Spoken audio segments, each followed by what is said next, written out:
Hello everyone, welcome to RPSC study hub. RS mains question answer की series चल रही है। आज हम बात करेंगे सीरीज 54 के बारे में। तो आइए स्टार्ट करते हैं आज के सीरीज के प्रश्नों को।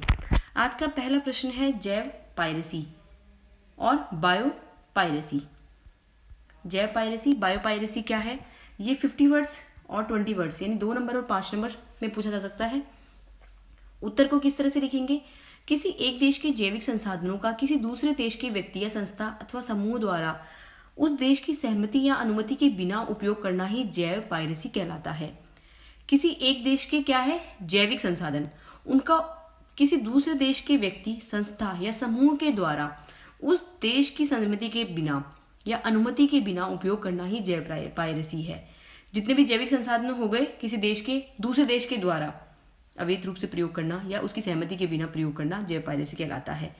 जैसे कोई प्लांट हो गया, कोई प्लांट जैसे इंडिया में उगता है, उसका प्रयोग जो है अमेरिका के द्वारा करना किसी मेडिसिन के निर्माण के लिए, तो ये भी जैव पायरेसी में आएगा। ओके।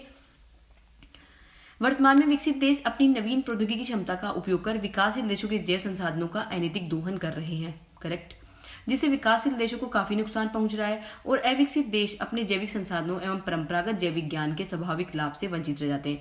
अभी क्या हो रहा है, टेक्निक में विकसित देश और विकासशील देशों में बहुत डिफरेंस है। लगभग 1:173, यानी जो विकसित देश है हमसे 173 गुना आगे हैं जो विकासशील देश है। तो 1:173 को पाटना बहुत मुश्किल है। तो इतना डिफरेंस है। तो क्या करते हैं विकसित देश क्या करते हैं? जैविक संसाधनों का अनैतिक रूप से दोहन करते हैं विकासशील देशों के, और सारा लाभ जो है खुद ही ले लेते हैं। उससे विकासशील देशों को काफी नुकसान पहुंचता है और उनके जैविक संसाधन और परंपरागत जैविक ज्ञान जो है उसका स्वाभाविक रूप से उसके लाभ से वंचित रह जाते हैं अविकसित देश। ओके। फिर है जैव पायरेसी का महत्वपूर्ण उदाहरण है ये सन 1995 ईस्वी में अमेरिका के कृषि तथा फार्मास्यूटिकल अनुसंधान विभाग द्वारा नीम के पेड़ के एंटी फंगल औषधि बनाने का पेटेंट प्राप्त करना है। जबकि नीम का पेड़ सदियों से भारत और नेपाल में है, जहाँ के निवासी इसके औषधीय गुण से परिचित है। देख सकते हैं आप, क्या हुआ था 1995 में अमेरिका के कृषि और फार्मास्यूटिकल अनुसंधान विभाग द्वारा नीम के पेड़ के एंटी फंगल औषधि बनाने का पेटेंट प्राप्त कर लिया। तो पेटेंट किसको मिल गया? अमेरिका को। बट मिलना किसको चाहते हैं? इंडिया, क्योंकि जो सदियों से नीम का पेड़ जो है और नीम के जो औषधीय गुण है उससे भारत और नेपाल कई सदियों से परिचित है और यहाँ के निवासी बहुत सारी चीज़ों में नीम के एंटीबायोटिक जो एंटी फंगल जो औषधीय गुण है उसका प्रयोग भी करते हैं और आज भी प्रयोग करते रहे हैं। लेकिन पेटेंट किसको मिल गया? तो ये एक जैव पायरेसी का एग्जाम्पल हो गया। नेक्स्ट है राजस्थान का प्रमुख भौतिक विभाग दक्षिण पूर्वीय पठार का विस्तार से वर्णन करना है। भौतिक विभाग है दक्षिण पूर्वी पठार, इसका विस्तार से वर्णन करना है। ये 50 वर्ड्स में पूछा जा सकता है। राजस्थान का दक्षिण पूर्वी पठार हाड़ौती के पठार के नाम से विख्यात है, जो मालवा के पठार का ही एक भाग है। हाड़ौती का पठार, दक्षिण पूर्वी पठार, हाड़ौती का पठार, और वो किसका भाग है? मालवा के पठार का। इस प्रदेश में राज्य का लगभग 9% भूभाग आता है तथा 13% जनसंख्या निवास करती है। इसमें कोटा, बूंदी, बारां, झालावाड़ और चित्तौड़गढ़ जिले का पूर्वी भाग शामिल है। कोटा, बारां, बूंदी, झालावाड़ और चित्तौड़गढ़ जिले का कुछ भाग, वो भी कौन सा? पूर्वी भाग।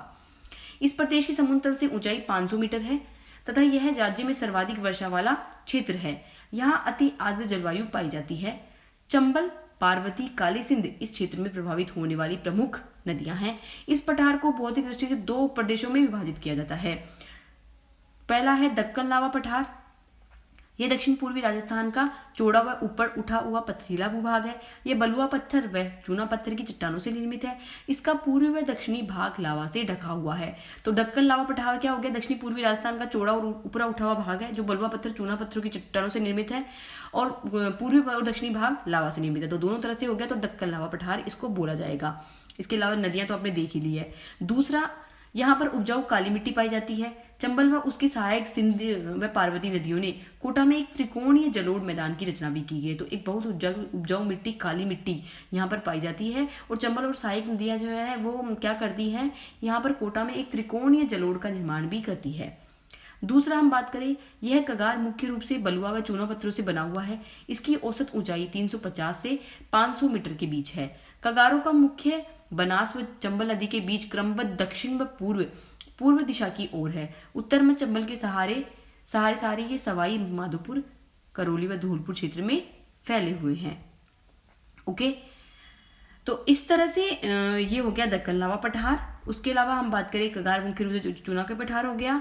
अब हम बात करते हैं तीसरे प्रश्न की। तीसरा प्रश्न है हमारा किण्वन, फर्मेंटेशन। फर्मेंटेशन ये भी 20 वर्ड्स और 50 वर्ड्स मैक्सिमम, ओके, 2 नंबर और 5 नंबर में पूछा जा सकता है। विशेष प्रकार के सूक्ष्म जीवों की उपस्थिति में कई कार्बनिक यौगिक नए यौगिकों में परिवर्तित हो जाते हैं। इस प्रक्रिया को किण्वन कहते हैं। जिस सूक्ष्म जीव की उपस्थिति में यह क्रिया होती है उसे हम क्या कहेंगे? किण्व, फर्मेंट कहेंगे। उदाहरण, बैक्टीरिया इस प्रक्रिया के द्वारा कार्बोहाइड्रेट को लैक्टिक अम्ल में परिवर्तित कर देते हैं।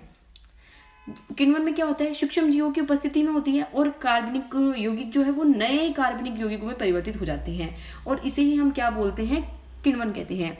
सूक्ष्म जीवों की उपस्थिति में ये क्रिया होती है तो उसे हम क्या बोलते हैं? फर्मेंट, क्योंकि इसमें सूक्ष्म जीवों की महत्वपूर्ण भूमिका होती है। जैसे बैक्टीरिया होता है तो वो क्या करता है? कार्बोहाइड्रेट को लैक्टिक अम्ल में बदलता है। कुछ एग्जाम्पल और देखते हैं। इसका उपयोग वाइन, बियर, योगर्ट आदि बनाने में किया जाता है। किण्वन की प्रक्रिया को जाइमोलॉजी भी कहते हैं। ओके, प्री के अकॉर्डिंग जाइमोलॉजी किसको बोलते हैं? किण्वन की प्रक्रिया को। नेक्स्ट चलते हैं हम प्रश्न पर। Marsh gas. Marsh gas 20 words 2 number में। यह एक रंगहीन, गंधहीन, स्वादहीन गैस है। यह अधिकतर दलदली क्षेत्रों में पाई जाती है। मीथेन को मार्स गैस भी कहते हैं। इसका उपयोग क्लोरोफॉर्म, मेथिल अल्कोहल बनाने में किया जाता है। तो 20 वर्ड्स 2 नंबर में देख लीजिएगा। मार्स गैस क्या है? रंगीन, गंधहीन, स्वादहीन गैस है, दलदली क्षेत्रों में पाई जाती है। जैसे मीथेन गैस होती है उसमें उसको हम मार्स गैस भी कहते हैं। क्लोरोफॉर्म, मीथिल अल्कोहल बनाने में इसका प्रयोग किया जाता है। सारे प्रश्न काफ़ी इंपॉर्टेंट है। आप इन सभी का स्क्रीनशॉट लेकर या अपने अकॉर्डिंग जैसे भी आपको सूटेबल होता है सभी को आप अपनी कॉपी में राइट डाउन कर सकते हैं और फिर बार बार प्रैक्टिस कर सकते हैं। आपको मेंस में काफ़ी हेल्प होगी। आई अश्योर्ड यू कि काफ़ी प्रश्न जो मेरी सीरीज चल रही है उसमें से काफ़ी क्वेश्चन जो है वो मेंस में पढ़ने वाले हैं और कुछ प्रश्न तो प्री और मेंस दोनों में चल जाते हैं। तो आपको काफ़ी हेल्प होगी। प्लीज़ आप पूरी सीरीज़ को देखिएगा। लिंक मैं डिस्क्रिप्शन बॉक्स में दी जा रही हूँ और please like, share, subscribe my channel. So मुझे मोटिवेशन मिलता है। मैं और अच्छे अच्छे क्वेश्चन लेके आऊँगी। जैसे कैंडिडेट मुझे कमेंट्स करते हैं या फिर लाइक करते हैं तो मुझे भी मोटिवेशन मिलता है और मैं और भी बेहतरीन से बेहतरीन क्वेश्चन बनाने का आपके लिए प्रयास करती रहूँगी। So thank you for watching this video. Bye.